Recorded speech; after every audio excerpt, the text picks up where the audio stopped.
Hello, welcome to education therapy. बच्चों, यहाँ पर आज हम उत्तर प्रदेश बोर्ड कक्षा 8 विषय विज्ञान में पाठ 17 के अभ्यास प्रश्नों को हल करेंगे। पाठ 17 जिसका नाम है कंप्यूटर। तो चलिए शुरू करते हैं बिना किसी देरी के। अगर आपने अभी तक चैनल को सब्सक्राइब नहीं किया है तो सब्सक्राइब कर लें, साथ साथ टेलीग्राम चैनल को जरूर ज्वाइन करें ताकि आपको पीडीएफ फाइल्स वहां पे आसानी से मिल सके। चलिए, तो सबसे पहले जो अभ्यास प्रश्न है, हमारा पहला प्रश्न है जो विकल्प वाले हैं उसमें। पहला प्रश्न आप देखिए यहाँ पे क्या कह रहा है। पहले का कार्यालयों में सामान्यतः प्रयोग होता है। तो कार्यालयों में सामान्यतः कौन सा नेटवर्क प्रयोग होता है इनमें से? तो चार विकल्प हैं: metropolitan area network, wide area network, local area network या इनमें से सभी। तो कार्यालय की बात कर रहा है, तो कार्यालय में जो है वो बा वाला ऑप्शन सही हमारा। यहाँ पे लोकल एरिया नेटवर्क प्रयोग होते हैं। ठीक है, इसके बाद है अगला, सभी वेब एड्रेसेस इनमें से किससे शुरू होते हैं? तो सभी वेब एड्रेस, कोई भी वेब एड्रेस, जैसे हम लिखते हैं ना www.google.com, तो जो वेब एड्रेस है वो कैसे, पूरा का पूरा वेब एड्रेस कैसे लिखा जाता है? तो चलिए यहाँ पे मैं लिख के आपको बता दूं। जैसे मान लीजिए google.com लिखना है तो कैसे लिखा जाता है? वेब एड्रेस जो शुरू होता है ना वो ऐसे शुरू होता है, HTTP।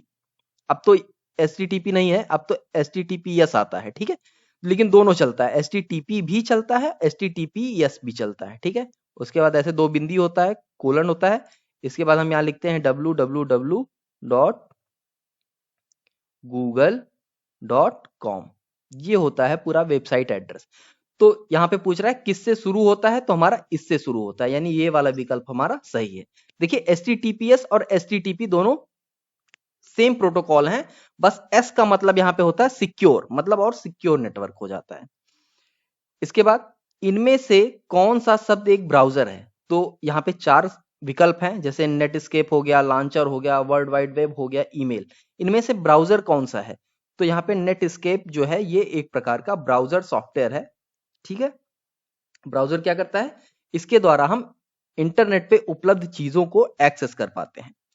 अगला देखिए, इंटरनेट एक्सप्लोरर होता है। तो इंटरनेट एक्सप्लोरर होता है मतलब इंटरनेट एक्सप्लोरर क्या होता है?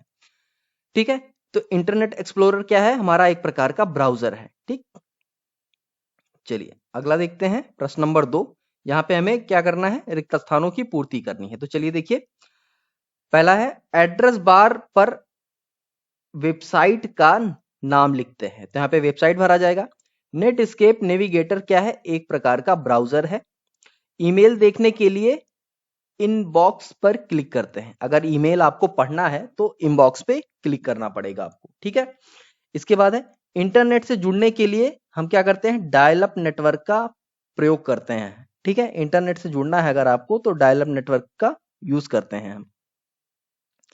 इसके बाद प्रश्न नंबर 3, यहाँ पे हमें क्या करना है, प्रश्नों के उत्तर लिखने हैं। तो चलिए पहला देखिए क्या कह रहा है, वाइड एरिया नेटवर्क क्या होता है? तो देखिए, इसे शॉर्ट में हम क्या कहते हैं, वैन कहते हैं।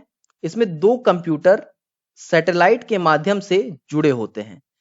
इनमें दो कंप्यूटर की दूरी किसी दो शहर, राज्य या देश की हो सकती है। दो कंप्यूटर या तो दो शहर के बराबर दूरी होगी, जैसे एक कंप्यूटर मान लीजिए गोरखपुर है, एक कंप्यूटर मान लीजिए आपका लखनऊ है, तो ये दूरियां हो सकती हैं। या मान लीजिए एक कंप्यूटर आपका उत्तर प्रदेश में है, दूसरा कंप्यूटर आपका मान लीजिए जैसे बिहार में चला गया, बिहार में है, तो इन दोनों को जोड़ दिया जाए तो भी वाइड एरिया हो जाएगा। और अगर एक कंप्यूटर आपका इंडिया में है, एक कंप्यूटर आपका अमेरिका में है, तो भी हम कह सकते हैं कि ये वाइड एरिया नेटवर्क का यूज यहाँ पे किया गया है, जिसे साधारणतया वायरलेस नेटवर्क भी कहते हैं। तो वैन ज्यादातर क्या होता है, वायरलेस नेटवर्क को ही वैन कहते हैं। ठीक है, अगला देखिए, ईमेल भेजने की विधि लिखिए। तो ईमेल भेजने की विधि क्या है? देखिए, क्या करेंगे, सबसे पहले ईमेल भेजने के लिए ईमेल आईडी आपके पास होना चाहिए। आप अपने ईमेल आईडी अकाउंट को खोलेंगे। ठीक है, खोलने के बाद क्या करेंगे, इन अब उसको हम खोलेंगे कैसे? पहले जैसे आपकी आईडी जीमेल पर है तो आप जीमेल की साइट खोलेंगे, जीमेल की वेबसाइट आप इंटरनेट एक्सप्लोरर पर खोल लीजिए। उसके बाद क्या करेंगे, खोलने के बाद आप अपने अकाउंट से साइन इन करेंगे। साइन इन मतलब अपने अकाउंट में लॉगिन करेंगे। लॉगिन करने के बाद कंपोज ईमेल का क्या करते हैं, कंपोज ईमेल का बटन आता है, उस बटन पे आप क्लिक करेंगे। बटन पे क्लिक करने के बाद क्या करेंगे, आपको जो ईमेल लिखना है वो आप ईमेल लिखेंगे, आपको जो अटैच करना है वो अटैच करेंगे। ठीक है, देखिए जब साइन इन करते हैं तो यूजर आईडी पासवर्ड डाल के साइन इन हो जाएगा, उसके बाद ये सारा काम हम करेंगे, यानी कंपोज करेंगे, यानी जैसे कंपोज बटन पे क्लिक करेंगे, उसके बाद हम उसमें किसको भेजना है उसकी आईडी लिखेंगे, उसका अकाउंट लिखेंगे, उसके बाद अपना संदेश टाइप करेंगे, उसके बाद सेंड बटन पे क्लिक कर देंगे, ठीक है। और जैसे सेंड हो जाएगा तो आपको सेंड का मैसेज आ जाएगा।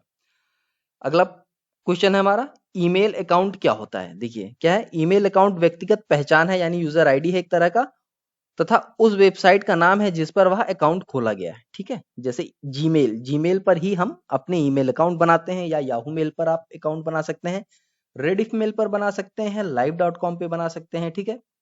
बहुत सारे ऑप्शन अवेलेबल हैं। जैसे आप एयरटेल का सिम ले सकते हैं, आप वोडाफोन का सिम ले सकते हैं, आप जियो का सिम ले सकते हैं, वैसे आप ईमेल आईडी भी बना सकते हैं, चाहे याहू पे बना लीजिए, चाहे जीमेल पे बना लीजिए, ये आपके ऊपर डिपेंड करता है। अगला प्रश्न है, किस युक्ति द्वारा किसी सूचना को कुछ सेकंड में ही निश्चित व्यक्ति के पास पहुंचाया जा सकता है, तो ईमेल के द्वारा, ठीक है। चौथा प्रश्न है, यहां पर हमको क्या करना है, खंड का और खा को एक तरह से मिलान करना है। तो देखिए जो सही मिलान है उसको उसके सामने यहाँ पे लिखा गया है। वैन के माध्यम से क्या होता है, सैटेलाइट प्रयोग होता है। आईएसपी क्या होता है, इंटरनेट सेवा प्रदान करने वाली कंपनियां होती हैं, जैसे इंडिया में हमारी क्या है, जियो है, एयरटेल है, वोडाफोन है, ठीक है। आईएसपी का पूरा नाम क्या होता है, इंटरनेट सर्विस प्रोवाइडर। इसके बाद लैन में माध्यम क्या होता है, तार, लैन तार के माध्यम से ही चलता है। मैक्सिमाइज बटन से क्या होता है, सॉफ्टवेयर को पूरी स्क्रीन पर खोला जाता है, ठीक है। चलिए, तो यहां पर आपके सारे प्रश्न हल हो चुके हैं। कोई दिक्कत हो, कोई चीज नहीं समझ में आई हो तो कमेंट बॉक्स में आप पूछ सकते हैं। तो यहाँ पर इस पार्ट के साथ साथ आपका जो विज्ञान विषय का बुक है, विज्ञान विषय की जो बुक है, ये पूरी समाप्त हो चुकी है। अब इसके बाद हम क्या करेंगे, धीरे धीरे नेक्स्ट विषय को पढ़ेंगे। जैसे यहाँ पर हम स्टार्ट करेंगे मैथ्स स्टार्ट करेंगे, और मैथ्स के जितने भी एक्सरसाइज के सोल्यूशन है, डायरेक्ट यहाँ पे हम सोल्यूशन को ही सॉल्व करेंगे, प्रश्नों के हल जो होंगे एक्सरसाइज के वो हल करेंगे। तो वीडियो अच्छी लगी हो तो चैनल को सब्सक्राइब करें, वीडियो को शेयर करें और लाइक करना ना भूलें। तो चलिए आज के लिए बस इतना ही, मिलते हैं नेक्स्ट वीडियो में, तब तक के लिए धन्यवाद।